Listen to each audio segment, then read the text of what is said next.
I'm from New Hampshire back in my early 20s. I lived about 30 minutes outside Manchester. I had a girlfriend of 2 years that I had just broken up with. It was a strange time in my life, the kind where you're sort of wandering, figuring things out, maybe looking for meaning without realizing it.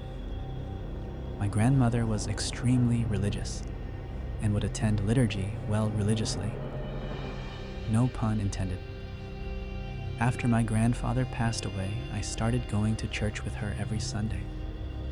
I tagged along partly to support her, and partly because I felt like maybe I needed a bit of grounding myself.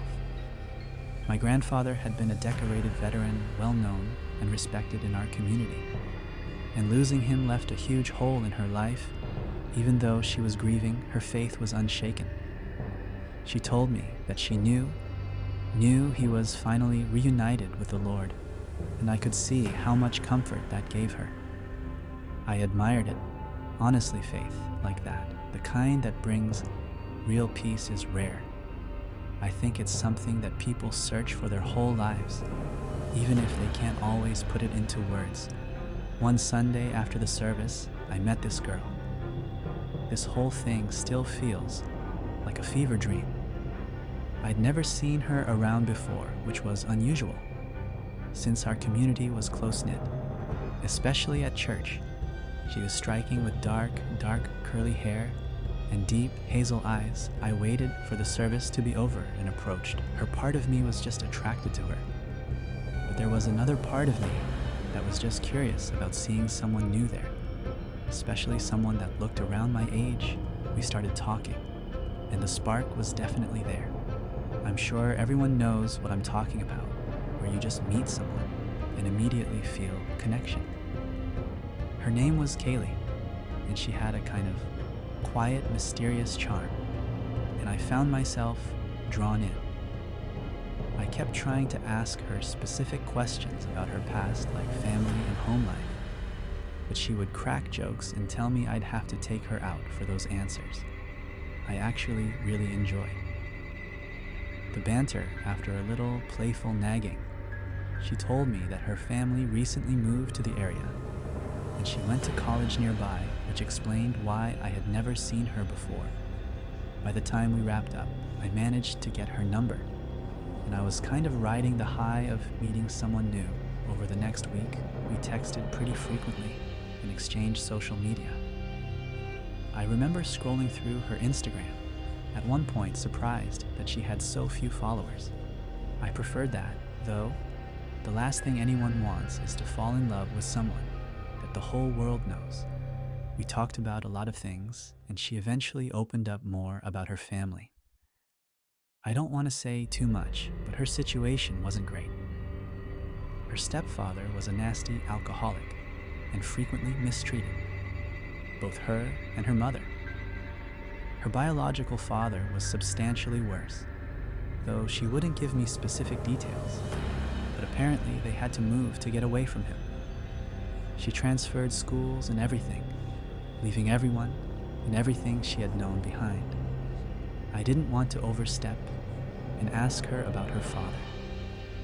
I was just glad she was opening up to me, as much as I loved the calculated mystique. It was nice to get to know her on a more personal level. I neglected to coordinate a date with her just yet, because I figured I'd see her at church. The following Sunday, she was there again. I took it as a sign and asked her on a date after the service. She didn't hesitate. She just smiled and said yes, and we made plans to meet up later that week. I spent the rest of the week thinking about her, nervous about our first date. When the night finally came, we kept things simple. We saw a movie and grabbed a bite to eat. Nothing fancy, just an easy night where we could talk and get to know each other even more. I honestly thought it was going really well. She was a great listener, and she seemed genuinely interested, which was refreshing. I didn't want the night to end just yet. So after dinner, I suggested going for a little drive, thinking it'd give us a chance to keep talking without the noise of a restaurant around us. So we hit the highway, driving out of town a bit.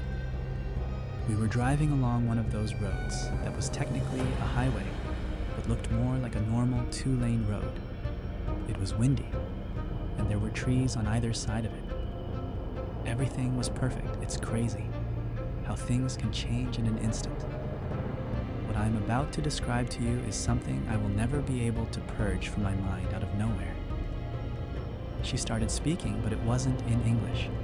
Her words were fast mumbled and sounded like French or something close to it. At first, I thought she was maybe joking or testing me. But then I noticed her eyes. They rolled back, leaving only the whites. I swerved the car and almost crashed into the barrier. My heart started pounding because it looked like she was in some kind of trance or having a seizure.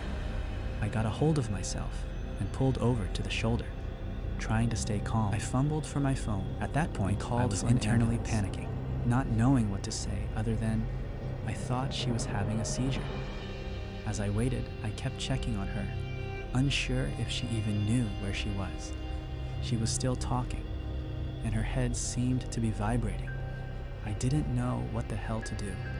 I didn't want to touch her, but I felt like I had to do something. I had never been more terrified in my entire life then. Just as suddenly as it had started, it was over. She snapped her head to look at me and shut her mouth. She blinked with her eyes going back to normal, and she gave me this wild, wide-eyed expression. I will never forget that look as long as I live. Before I could say a word, she threw open the car door and literally sprinted, full speed into the woods. I'll say that again. She literally ran into the woods. I was trying to make sense of what just happened, but I just couldn't move. My head was spinning, and I'm pretty sure my hands were still trembling. I sat in that position until the cops and paramedics showed up. I told them everything, even though it sounded insane. Every detail about the way her eyes looked and how she'd run off. They nodded and took my statement, assuring me that they'd try their best to find her. I must have looked insane, but they took me seriously enough. After that night, though, she was gone. I never saw her again. I looked for her at church, but she never showed up. Her Instagram was deleted, and she had apparently blocked my number. It was worse than that. I got a friend to text her number, and it apparently had been erased. No amount of internet stalking ever turned anything up. I even asked people at the church if they knew her, but no one did. I don't know what happened to her, and I'm not sure I'll ever know. I don't live there anymore, and my memory of home is kind of messed up because of the incident.